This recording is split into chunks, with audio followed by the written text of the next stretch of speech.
Suara mesin motor yang meraung di ujung gang menjadi irama keseharian bagi Fajar.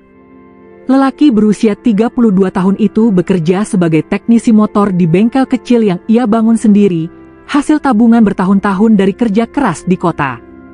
Wajahnya legam karena matahari, tapi matanya jernih, memancarkan keikhlasan orang yang sudah lama berdamai dengan kesulitan hidup. Setiap sore, menjelang azan maghrib, Fajar selalu mematikan kompresor, menyapu lantai bengkel yang berdebu, lalu menutup rolling door dengan suara besi beradu. Setelah itu ia pulang ke rumah kontrakan kecil di ujung gang, tempat Amanda dan putri kecil mereka, Naya, menunggunya. "Ayah pulang," seru Naya sambil berlari kecil, tangannya masih belepotan krayon warna. Fajar tertawa kecil, menunduk, dan mengangkat anaknya tinggi-tinggi. "Ayah kerja terus, ya?" "Capek?" tanya Amanda yang muncul dari dapur dengan celemek masih menempel di pinggang. Rambutnya yang hitam panjang tergerai sedikit acak, wajahnya lembut tapi mulai menampakkan garis lelah. "Capek sih, tapi hilang kalau lihat kamu sama Naya," jawab Fajar sambil tersenyum. Malam itu, mereka makan bersama. Nasi hangat, sayur sop, dan tempe goreng. Sederhana, tapi hangat. Fajar selalu merasa cukup dengan kehidupan seperti itu. Namun Amanda tidak. Di balik senyumnya, ada sesuatu yang mulai tumbuh, keinginan untuk keluar dari lingkaran hidup pas-pasan. "Jar," katanya pelan di tengah makan malam, "aku kepikiran mau buka usaha kecil-kecilan. Online shop gitu. Temen-temenku pada jualan di Instagram, katanya untungnya lumayan." Fajar menatap istrinya. "Usaha apa, men?" "Pakaian wanita." "Kayaknya aku bisa, Jar. Aku suka fashion. Selama ini aku juga sering bantu orang pilih barang.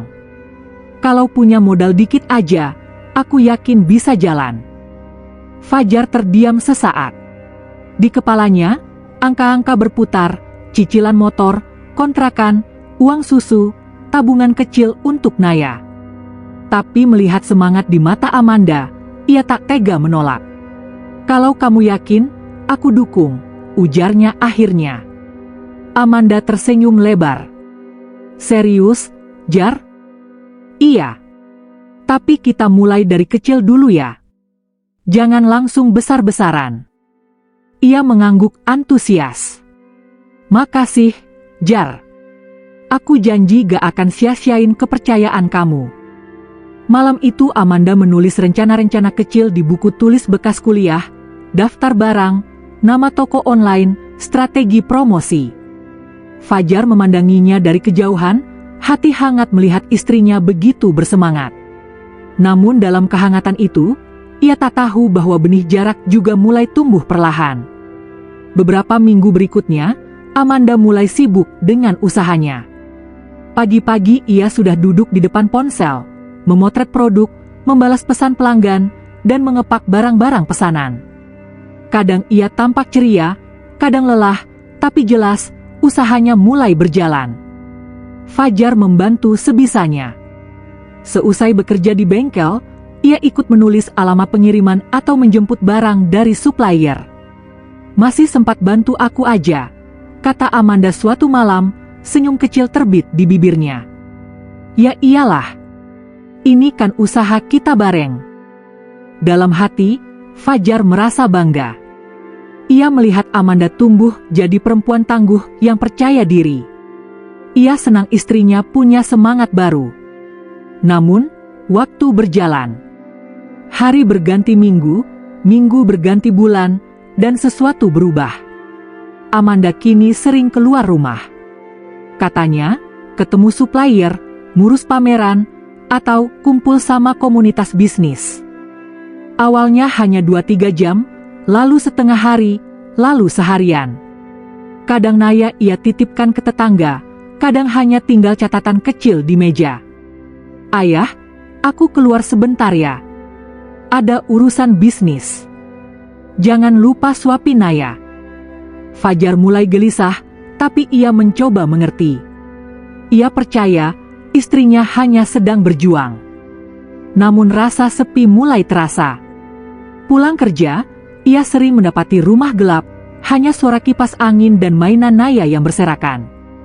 "Mana Mama, ya?" tanya Naya dengan mata polos. Fajar tersenyum, menahan getir. "Mama lagi kerja, sayang. Bentar lagi pulang." Tapi kadang malam sudah larut, Amanda belum juga kembali. Ketika Fajar mencoba menelepon, hanya terdengar nada sambung panjang tanpa jawaban. Suatu malam, Amanda baru pulang lewat jam 11. Bau parfum asing tercium samar dari bajunya. "Kamu lembur lagi?" tanya Fajar hati-hati. "Enggak, tadi ada pertemuan sama partner baru," jawab Amanda singkat sambil melepaskan sepatu. "Partner laki-laki atau perempuan?" Amanda menatapnya tajam. "Jar, kamu mulai curiga?" "Enggak, aku cuma nanya aja." "Ya udah, tolong jangan interogasi aku kayak gitu. Aku capek." Suara Amanda naik 1 oktav. Fajar terdiam. Ia tidak ingin memperpanjang. "Maaf," katanya lirih. "Aku cuma khawatir." "Ya udah, gak usah. Aku tahu kok apa yang aku lakuin." Amanda masuk kamar, meninggalkan Fajar di ruang tamu dengan segelas teh yang sudah dingin. Malam itu, Fajar menatap foto pernikahan mereka yang tergantung di dinding, foto sederhana di studio kecil, di mana mereka berdua tersenyum lebar, berjanji akan saling menggenggam dalam suka dan duka. Tapi kini, genggaman itu terasa longgar. Hari demi hari, jarak itu makin lebar. Amanda mulai mengenakan pakaian yang lebih modis, rambutnya sering ditata dengan gaya baru. Ia tampak semakin percaya diri, tapi juga semakin jauh. Beberapa kali, Fajar mencoba bicara. "Men, aku seneng kamu sukses, tapi jangan lupa Naya. Dia kangen banget sama kamu." Amanda mendesah, sibuk dengan ponsel di tangannya. "Jar, ini masa depan aku juga. Aku gak mau cuma jadi ibu rumah tangga selamanya. Tapi keluarga juga masa depanmu, men." "Ya aku tahu. Tapi kamu gak ngerti gimana rasanya jadi perempuan yang pengen mandiri." Nada suaranya menggema di ruang tamu kecil itu. Naya yang sedang bermain Lego menatap mereka dengan mata bingung. Fajar menunduk, mencoba menahan amarah yang mulai mendidih. "Aku gak melarang kamu mandiri, men. Aku cuma gak mau kamu kehilangan arah." Amanda tidak menjawab. Ia hanya bangkit, mengambil tas, dan keluar rumah. Pintu menutup dengan bunyi keras. Suara itu terasa seperti retakan kecil di hati Fajar, retakan yang pelan-pelan akan melebar menjadi jurang. Beberapa hari kemudian, sebuah kejadian mempertebal luka itu.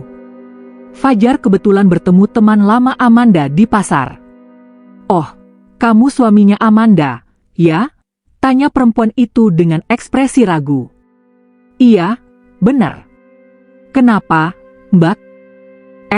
Enggak, cuma aneh aja. Soalnya Amanda bilang ke teman-teman komunitasnya dia belum nikah. Kupikir aku salah orang." Wajah Fajar memucat. "Be bilang belum nikah?" "Iya, tapi mungkin cuma bercanda kali ya."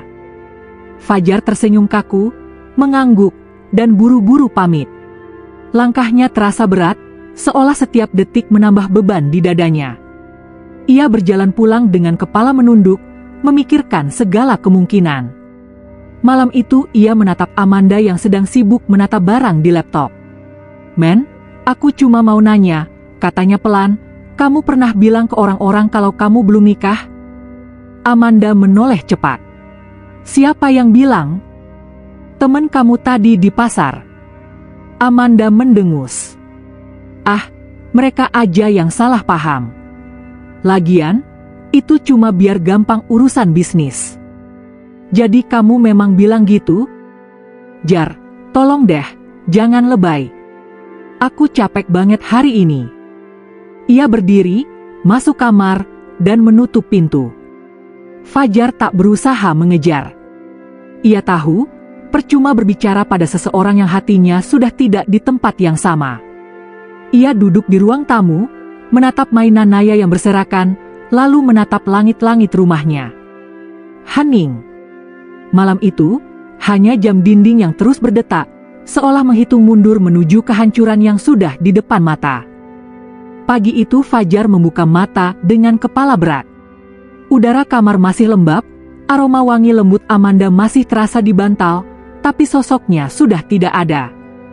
Ia menoleh ke arah meja rias, ponsel, tas tangan, dan kunci mobil sudah tidak di tempat. Hanya secarik catatan menempel di cermin. Ayah, aku keluar dulu ya. Meeting sama supplier di Jakarta. Mungkin nginep. Tolong jagain Naya. Amanda. Fajar menghela napas panjang. Itu sudah ketiga kalinya dalam 2 minggu Amanda pergi meeting keluar kota. Ia sudah lelah menebak mana yang sungguh urusan bisnis dan mana yang alasan untuk menjauh. Tapi Fajar tetap menahan diri. Ia percaya bahwa cinta tak seharusnya dibalas dengan curiga, walau hatinya berdenyut aneh setiap kali melihat Amanda sibuk di layar ponsel sampai tengah malam. Hari-hari berikutnya, Amanda makin tenggelam dalam urusan bisnis. Ia kini sering tampil di acara komunitas perempuan pengusaha. Bajunya semakin rapi, parfum yang ia kenakan makin mahal, caranya bicara pun berubah, lebih cepat, lebih berani, lebih percaya diri. Namun, di balik semua itu, sesuatu memudar. Amanda mulai jarang menatap Fajar saat bicara. Jarang menanyakan kabar bengkel. Jarang memeluk Naya. Ketika malam tiba, ia lebih sibuk menatap layar laptop daripada menatap wajah anaknya yang tertidur di pangkuan Fajar. Suatu sore, ketika Fajar baru pulang dari bengkel, tetangga mereka, Bu Ratmi, menghampiri dengan wajah ragu. Mas Fajar, jangan marah, ya. Tadi saya lihat Bu Amanda di kafe bareng cowok. Mungkin rekan kerja, tapi kelihatannya deket banget. Fajar tersenyum kikuk, menahan gemuruh di dadanya. Oh, mungkin rekan bisnisnya, Bu. Makasih udah ngasih tahu. Begitu Bu Ratmi pergi, Fajar menatap kosong ke arah rumah. Langkahnya terasa berat. Ia ingin percaya istrinya, tapi potongan demi potongan mulai membentuk gambaran yang tak bisa ia abaikan. Beberapa hari kemudian, Amanda pulang larut malam. Ia tampak sangat bahagia, lebih dari biasanya. Kayaknya penjualan naik, ya? Tanya Fajar mencoba ramah. Amanda tertawa kecil. Lumayan. Aku ketemu orang yang bantu banget. Namanya Dimas, dia ngerti banget soal marketing. Dimas? Ulang Fajar pelan. Iya. Orangnya baik banget. Punya banyak relasi juga. Kalau nggak dia, mungkin usaha aku nggak bakal sejauh ini. Fajar hanya mengangguk. Tapi sejak hari itu, nama Dimas mulai sering keluar dari bibir Amanda, dengan cara yang tidak sama seperti ia menyebut teman-teman bisnis lainnya. Ada nada kagum, ada senyum samar yang sulit dijelaskan. Beberapa minggu berlalu. Suatu malam, ponsel Amanda tertinggal di meja ruang tamu. Fajar yang sedang membereskan mainan Naya tak sengaja melihat layar ponsel itu menyala. Sebuah notifikasi pesan muncul. Dimas, kamu bikin aku gak bisa tidur, Ran. Masih kepikiran terus. Amanda, hehe, kamu bisa aja. Udah, tidur sana. Besok ketemu lagi kok. Hati Fajar mencelos. Tangannya gemetar. Ia tahu ia tidak seharusnya membaca, tapi mata dan hatinya menolak berpaling. Pesan berikutnya muncul. Dimas, aku pengen ketemu kamu bukan cuma buat kerja, tapi karena aku kangen. Amanda, jangan ngomong gitu. Nanti aku gak bisa jaga perasaan. Fajar memejamkan mata. Dalam sekejap, semua kelelahan yang ia tahan selama ini pecah. Ia duduk di lantai, menunduk, menahan napas yang terasa seperti batu di dada. Ia tidak marah. Tidak berteriak. tidak membanting apapun. Ia hanya diam, dan di dalam diam itulah hatinya perlahan hancur. Keesokan harinya, Amanda berpura-pura seperti tak terjadi apa-apa. Ia bahkan masih sempat mencium pipi Naya sebelum pergi, seperti ibu baik pada umumnya. Fajar menatapnya tanpa kata. Ia ingin bertanya, ingin menuntut kejelasan. Tapi lidahnya keluh. Saat Amanda keluar rumah, Fajar menatap punggungnya dan hanya bisa berbisik dalam hati. Aku cuma ingin kamu sadar sebelum terlambat. Hari-hari setelah itu menjadi lebih sunyi. Amanda makin jarang pulang. Kadang 2 hari, kadang 3. Alasannya selalu sama, bisnis. Namun bisnis yang katanya milik bersama itu kini tak lagi diketahui Fajar detailnya. Rekening usahanya pun tak pernah ia lihat lagi. Bengkel Fajar tetap berjalan, tapi kini suasana rumah terasa dingin. Naya sering bertanya, "Ayah, Mama kok jarang di rumah?" Fajar menjawab dengan senyum palsu, "Mama lagi kerja keras biar Naya bisa sekolah tinggi." Namun setiap kali anak itu tertidur, Fajar menatap wajah polosnya dengan mata basah. Ia tahu, cepat atau lambat kebenaran akan datang, dan mungkin tak akan mudah diterima. Malam itu, Amanda pulang dalam keadaan mabuk parfum yang tajam, dengan langkah sedikit gontai. "Kamu dari mana?" tanya Fajar lembut, mencoba menahan diri. "Aku udah bilang, kan?" "Dari meeting," jawab Amanda ketus. "Meeting di hotel jam 11 malam, men?" Amanda berhenti. Matanya menatap tajam. "Fajar, aku capek banget, tolong jangan ngatur aku." "Aku gak ngatur, aku cuma tanya." "Ya udah jangan tanya-tanya.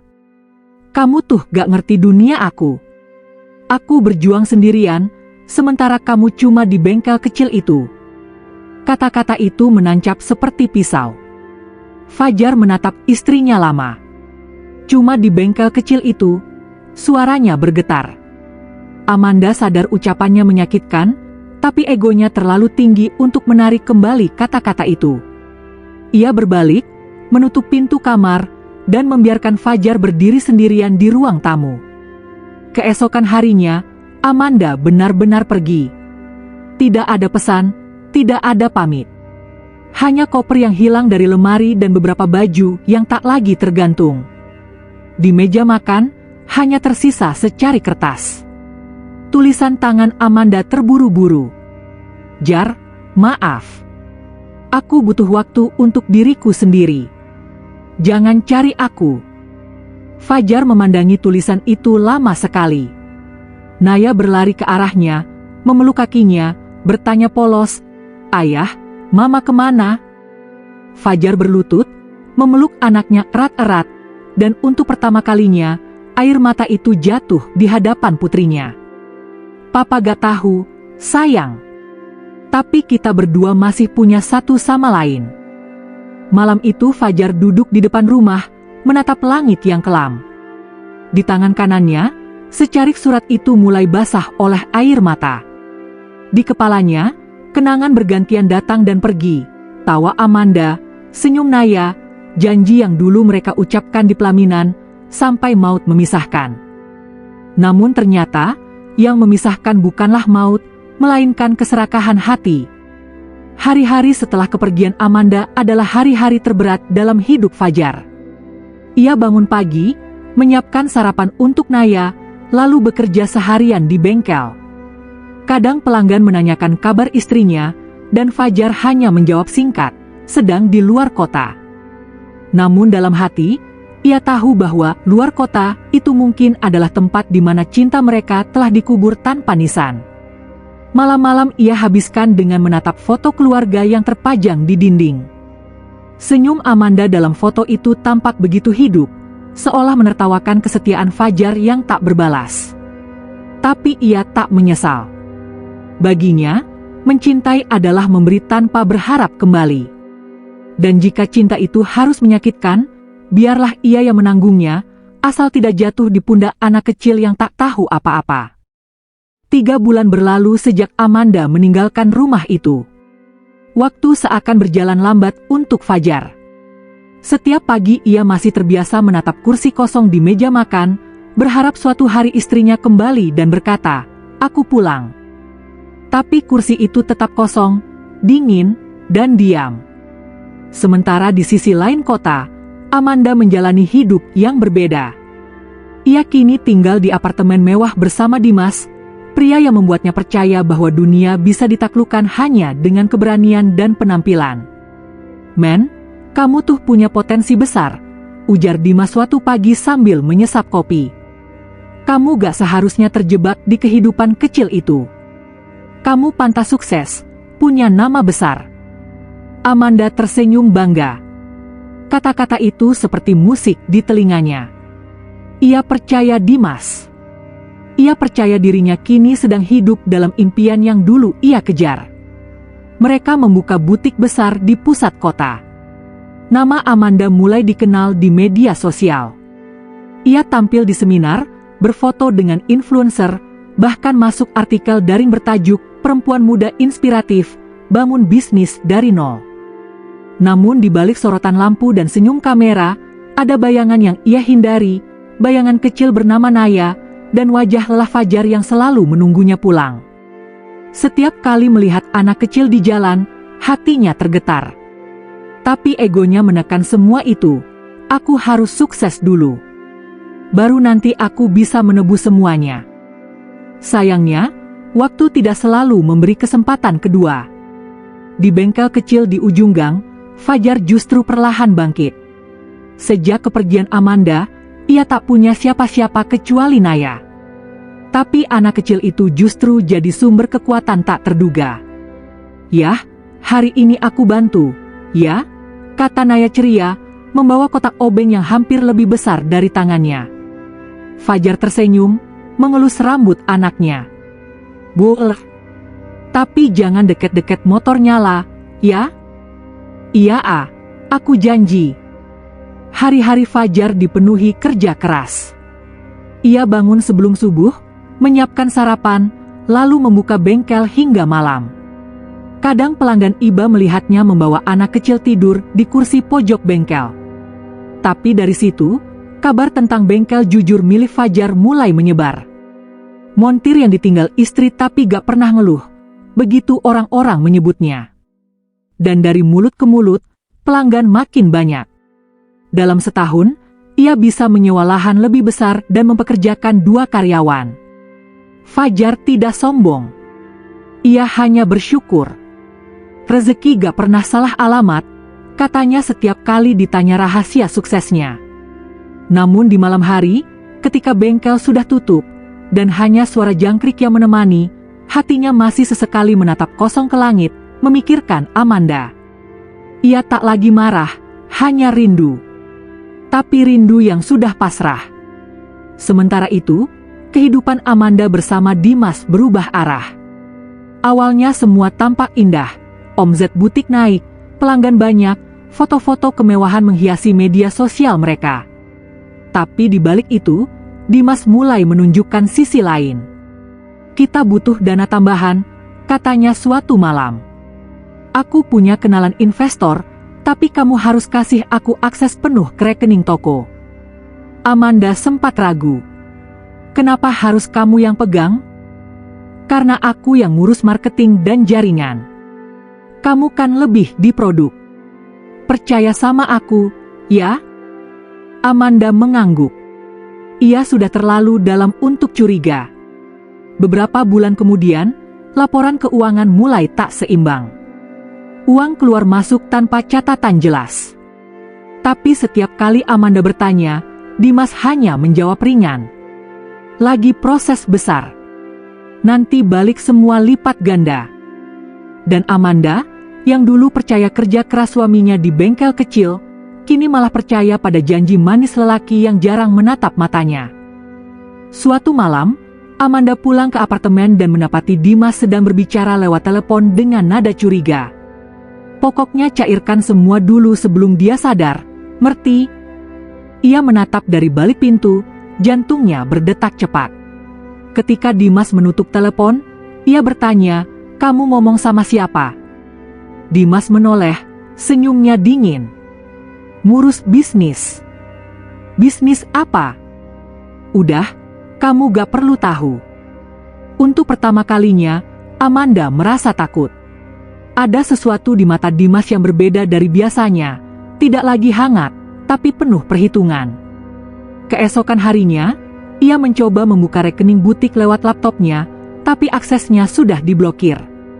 Teleponnya ke Dimas tak dijawab. Pesan-pesan tak dibalas. Panik, ia berlari ke butik, dan mendapati semua rak kosong, komputer hilang, bahkan papan nama sudah dicopot. Di meja kasir, hanya tersisa satu amplop berisi secari kertas. "Terima kasih sudah mempercayakan segalanya padaku. Dunia ini keras, men. Kamu yang terlalu polos." Dimas. Amanda terjatuh. Dunia di sekelilingnya mendadak sunyi. Segala kemewahan, kepercayaan, dan kebanggaan yang ia bangun dengan susah payah runtuh dalam sekejap. Ia menangis, tapi tak ada yang datang menolong. Teman-teman bisnisnya yang dulu memujanya kini menghindar. Nama baiknya rusak, akun usahanya dibanjiri komentar sinis. Penipu, bisnis gagal, cuma numpang tenar. Ia kehilangan segalanya, uang, reputasi, bahkan pria yang dulu ia kira penyelamat. Hari-hari berikutnya Amanda habiskan di kamar sewaan kecil. Rambutnya berantakan, wajahnya pucat. Ia sering menatap ponsel yang sudah mati, menatap foto Naya yang masih tersimpan di galeri. Setiap kali melihat senyum anak itu, dadanya sesak. Air matanya jatuh tanpa suara. "Aku udah jauh banget," bisiknya setiap malam. Ia ingin pulang, tapi rasa malu menahannya. Bagaimana caranya kembali pada laki-laki yang dulu ia rendahkan, pada anak yang dulu ia tinggalkan? Di sisi lain, kehidupan Fajar mulai berubah. Ia berhasil membeli rumah kecil di pinggir kota, bukan kontrakan lagi. Bengkelnya punya 3 karyawan, dan pelanggan datang dari berbagai daerah. Naya tumbuh jadi anak ceria dan cerdas. Ia sering membantu ayahnya di bengkel, menulis tagihan pelanggan dengan tulisan tangan kecil tapi rapi. Suatu sore, Naya membawa kertas gambar ke Fajar. "Ayah, ini aku gambar keluarga kita." Fajar menatap. Di atas kertas itu ada 3 orang, seorang ayah, seorang anak, dan di kejauhan, sosok ibu yang sedang berjalan pergi. "Kenapa mamanya jauh, sayang?" tanya Fajar lembut. "Soalnya mama lagi cari jalan pulang," jawab Naya polos. Fajar menunduk. Air matanya menetes pelan ke kertas gambar itu. Ia mengelus kepala anaknya, lalu berbisik, "Mungkin benar, sayang. Mama cuma tersesat. Semoga Tuhan bantu dia nemuin jalan pulang." Beberapa minggu kemudian, malam turun dengan hujan deras. Fajar sedang menutup bengkel ketika seseorang berdiri di luar pagar. Tubuhnya basah kuyup, rambutnya kusut, wajahnya tirus. "Fajar," suara itu serak. Fajar tertegun. Ia mengenali suara itu, meski sudah lama tak mendengarnya. Amanda. Ia berdiri di balik hujan, menggigil, memeluk tubuh sendiri. "Boleh aku masuk?" suaranya bergetar. Fajar tak menjawab. Ia hanya menatap lama. Dalam tatapan itu ada ribuan kenangan, dari tawa di malam pertama, hingga air mata di malam kepergian. Akhirnya Fajar berbalik dan berkata pelan, "Masuklah. Jangan bikin anakmu takut." Amanda melangkah masuk. Naya yang sedang menggambar di ruang tamu menatap heran. "Mama," suaranya kecil. Amanda menutup mulutnya dengan tangan, air mata deras mengalir. "Naya, maafin Mama, ya." Anak kecil itu berlari memeluknya tanpa ragu. Namun di balik pelukan hangat itu, Fajar hanya berdiri diam. Ia tahu pelukan itu bukan akhir dari luka, hanya awal dari penyesalan panjang. Hujan malam itu membawa aroma masa lalu. Amanda duduk di ruang tamu kecil yang hangat, sementara Fajar menyiapkan teh di dapur. Ia menatap sekeliling rumah sederhana itu. Setiap dindingnya bersih, setiap sudutnya rapi. Berbeda dengan dulu, saat ia yang menentukan segalanya, memerintah dengan nada tinggi, merasa paling benar. Kini ia hanya diam, menunduk, menatap secangkir teh yang mengepul. Naya duduk di pangkuannya, memeluk erat. Anak kecil itu seakan menjadi satu-satunya alasan Amanda masih bisa menatap dunia tanpa hancur. "Terima kasih, sudah masih izinkan aku masuk," katanya pelan. Fajar duduk di kursi seberang, menatapnya datar. "Aku gak pernah larang kamu pulang, men. Tapi aku juga gak bisa pura-pura semuanya baik-baik aja." Amanda menunduk, air matanya menetes. "Aku tahu, aku udah hancurkan semuanya. Aku cuma mau bilang maaf. Bukan buat minta kembali, tapi buat minta ampun." Suara itu pecah di tengah sunyi. Naya menatap wajah ibunya, bingung, tapi kemudian memeluk lebih erat. "Mama gak boleh nangis," katanya polos. "Aku udah punya mama lagi, kan?" Amanda menahan tangisnya, membalas pelukan itu. Hatinya retak tapi hangat. Untuk pertama kalinya, ia sadar kebahagiaan sejati tidak pernah datang dari uang, kemewahan, atau tepuk tangan orang, melainkan dari pelukan yang ia sia-siakan. Hari-hari berikutnya berjalan aneh. Amanda tinggal sementara di rumah itu, membantu pekerjaan kecil, mencuci piring, menjemur pakaian, menyiapkan sarapan Naya. Setiap pagi, Fajar berangkat ke bengkel, dan setiap sore, ia pulang dengan tubuh lelah tapi wajah tenang. Kadang mereka berbicara, sekadar tentang cuaca, atau tentang pelanggan bengkel. Tapi setiap kali Amanda mencoba membuka pembicaraan tentang masa lalu, Fajar selalu berkata, "Udah, gak usah diungkit lagi. Yang penting sekarang kamu baik-baik." Amanda tahu, di balik kata-kata tenang itu, ada hati yang sudah belajar memaafkan, tapi tidak bisa kembali mencintai. Dan itu, baginya, hukuman paling menyakitkan. Suatu sore, Amanda mendatangi bengkel. Fajar sedang mengganti oli mobil pelanggan. Peluh di dahinya menetes, tangannya hitam oleh minyak. Amanda berdiri beberapa langkah di belakang, menatap lama. "Inilah laki-laki yang dulu aku anggap tidak berguna," pikirnya lirih. Padahal dari tangan kotor itulah ia dulu makan, dari kerja kerasnya dulu rumah berdiri, dan dari ketulusan itu pula kini ia masih diberi tempat pulang. "Jar," panggil Amanda pelan. Fajar menoleh. "Ada apa?" "Aku mau bantu, boleh?" Fajar tersenyum kecil. "Kamu bisa belajar." Sejak hari itu, Amanda sering datang ke bengkel. Bukan untuk memperbaiki kendaraan, tapi untuk membantu menata administrasi, mencatat pesanan, melayani pelanggan. Orang-orang di sekitar heran, "Itu kan istri yang dulu ninggalin, kok balik lagi?" Tapi Fajar tak menjawab gosip. Ia hanya bekerja. Dan Amanda belajar diam, menebus dengan tindakan. Lama-lama, bengkel itu makin ramai. Mereka menambah cabang kecil di kota sebelah. Naya tumbuh sehat, pandai, dan periang. Ia jadi alasan banyak pelanggan tetap datang. Soalnya lucu, anak montirnya cerewet tapi sopan, begitu kata mereka. Namun, meski kebahagiaan perlahan kembali, Amanda tahu sesuatu telah berubah selamanya. Fajar sudah berbeda, lebih tenang, lebih dewasa, tapi juga lebih menjaga jarak.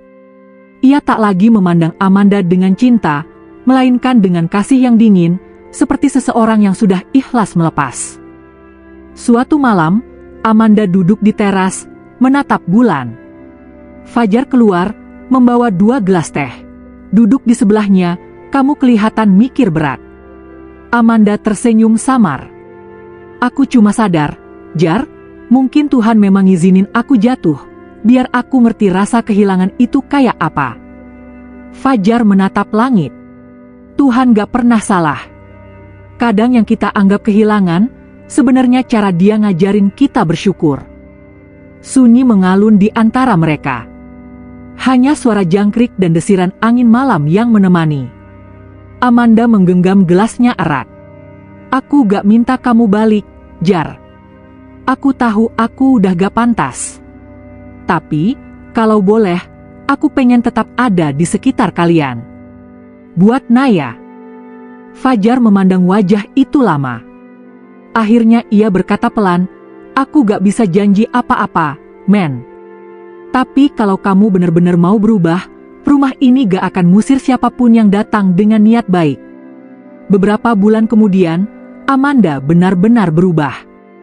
Ia membuka toko kecil di depan rumah, menjual pakaian bekas yang ia sulap jadi layak pakai.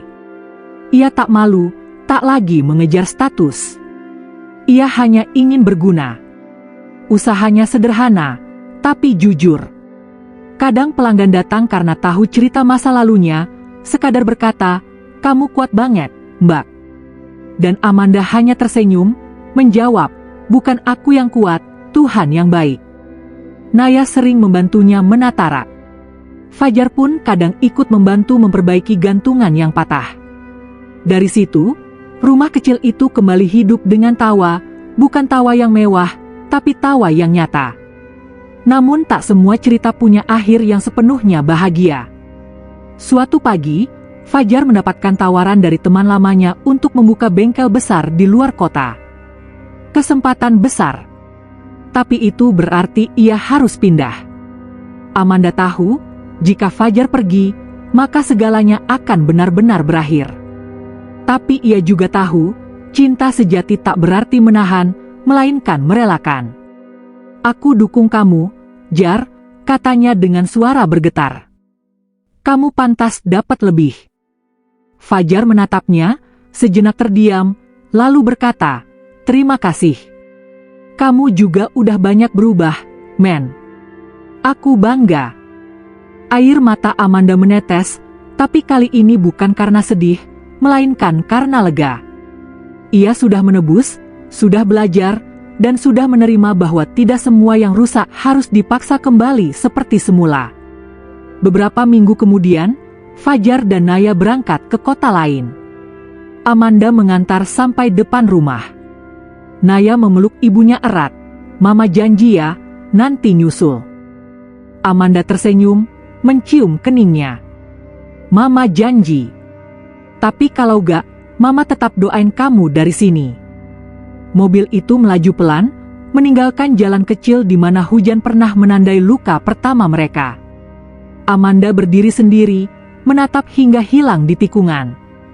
Lalu ia tersenyum, senyum yang hangat tapi matang, seperti seseorang yang akhirnya berdamai dengan hidup. 3 tahun kemudian, papan kecil di depan toko itu kini bertuliskan, Butik Naya, daur ulang jadi berkah. Amanda tetap di sana, menjalankan usahanya dengan tenang. Ia kadang mendapat kabar dari Fajar lewat pesan, foto Naya juara kelas, foto bengkel baru yang besar, foto mereka tersenyum di depan rumah baru. Dan setiap kali membaca pesan itu, Amanda menatap langit, berbisik pelan. Terima kasih, Tuhan.